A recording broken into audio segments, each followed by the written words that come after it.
I had a YouTube subscriber ask me, how long does it take to recover a system? So the outside temperature here is about 65 degrees. This car has been sitting.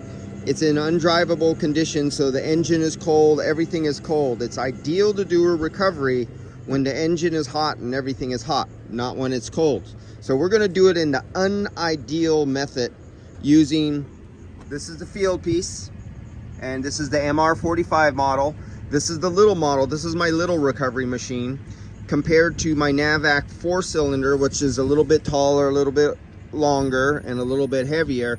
That is my 4-cylinder high performance machine. This is the lower performance. Let's see how fast. This is 450 grams. And as we can see, I don't know if there's 450 grams in there, and I'm actually not going to measure it this time because I'm just doing this video because somebody wants to know how fast this goes. Unideal conditions. Let's go. Hold on. I think, do I have the valve open? No, I don't have the valve open. Okay, let me open up the valve. Valve 1, 2, 3. Okay, now let's start it.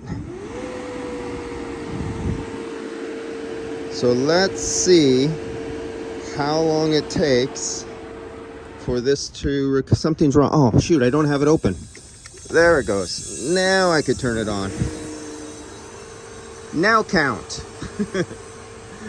And you can see the refrigerant coming out. And if you look right inside here, if it'll zoom in, there's no liquid going out. You can't see it's clear in here, but there's no liquid or foaming bubble coming through here. It's just taking vapor. And you can see that, oh, let's have that off too.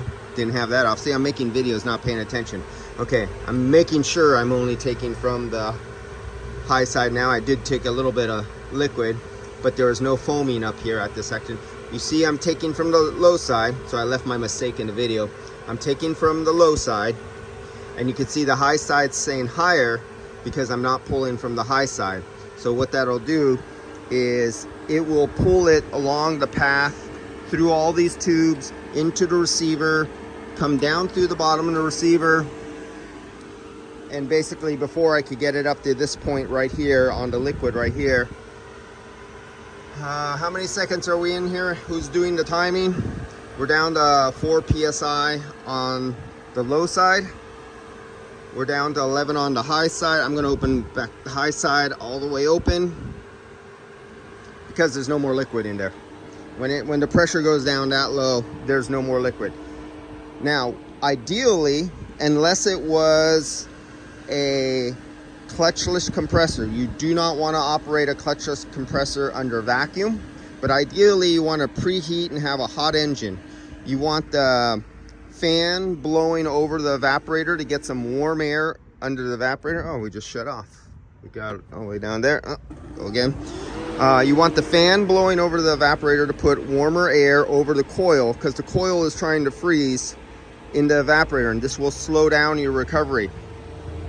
It's nice if you have a nice hot radiator because the radiant heat projecting off of the radiator, it's called radiant heat it's like the sun. It hits the condenser and helps warm up that coil, and any of the oil and refrigerant that you have trapped in there will want to boil off faster under vacuum, and that'll help you relieve. I'm doing it the wrong way. I'm doing it the slow way.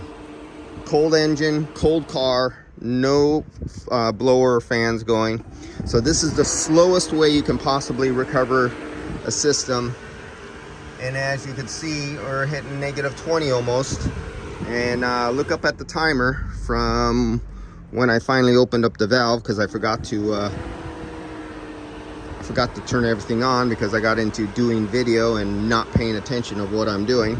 But that's what I do all the time. When I get scatterbrained and distracted, I make mistakes, but I don't retake. It's best just to leave all your mistakes in your videos because then you can see what happens in real world when somebody makes mistakes. All right, you about see where we're at. We're at 20 right now. It's not going to stay there because if I put my hand, if you took the temperature right down here, it's really cold. If you took the temperature down at these bottom tubes or touched this tube right here, it's a little colder than ambient because of the liquid what was down in there that got flashed off. So let's close this. We're gonna close the recovery side. Now we're going to microns. That's this is purge. This is where you get the liquid out of here. And then turn it over to self-purge. Now it's in self-purge. It's removing the liquid. This is separate. This is closed right here, so it has nothing to do with the system. But I'm just purging off the liquid. It's cleaning out the system, taking any liquid refrigerant out, pumping it into the tank. And I will have to turn it because we're hitting -15. I go into microns, but basically you can see how fast that was. We're all the way down to this point with a cold engine, with no blower running, no fan, and it does pretty damn good.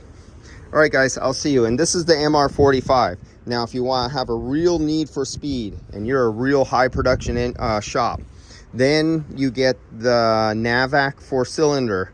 But that's only if you're a really high volume, high production shop. You're making money. You're doing car after car from 7 in the morning to 7 at night. You have no unbillable labor. Then it definitely pays for you to get the Navac 4-cylinder. All right, guys, I'll catch you later. And let me turn this back on. Get that last little bit out there. See, I'm going back to recovery. Turn it back on here because I got a few more minutes. All right, see you guys. Gotta go.